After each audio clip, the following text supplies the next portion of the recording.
original position. Anong posisyon mo? 69. Tatanong ko lang, bakla ba ito? Kasi parang bakla eh. O, ano, posisyon pa. May maintain daw yung kanyang posisyon. Ako tingin ko, itong tao na to, ang posisyon nito 69. 69. Bakit kanyo 69? That impeachment proceedings are based on facts and the evidence that are actually presented. Pero more importantly, I think the more important question that needs to be resolved first and that needs to be asked first. Okay, so bakit ko sinasabing 69? Baligtaran tong loko-loko na to. Ha? Bakit baligtaran? Magkano confidential ni Bongbong Marcos? Tahimik ka ng anak ka ng ina mo. Di totoo naman, lahat naman tayo. Hindi po yun mura. Anak naman talaga to ng ina niya. Wala naman siguro putok ka sa buho kung di ka anak ng nanay mo. No? Itong anak ng ina mo, anak ng ina to. Tahimik patungkol sa confidential funds ni Bongbong Marcos. Tapos yung pumalpak nilang impeachment na nakasalalay sa confidential funds ni BP Sara, pumalpak na, hinuhukay pa. Baka mamaya isusunod mo hukayin si Akop. Huwag yun, bawal yun, makukulong ka ron. Hukay ka ng hukay, tagal na nun eh. Si Bongbong Marcos, hindi mo nga mapitik, ang laki-laki ng confidential funds. Anong klaseng congressman to? Sa bagay, party list lang to eh. Ilan lang bumoto rito eh. Isipin mo,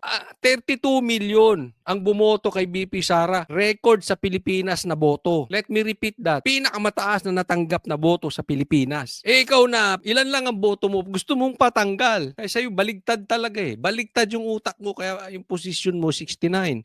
Kung ilong nito, baligtad. Malulunod to sa ulan. Ang laki ng butas eh.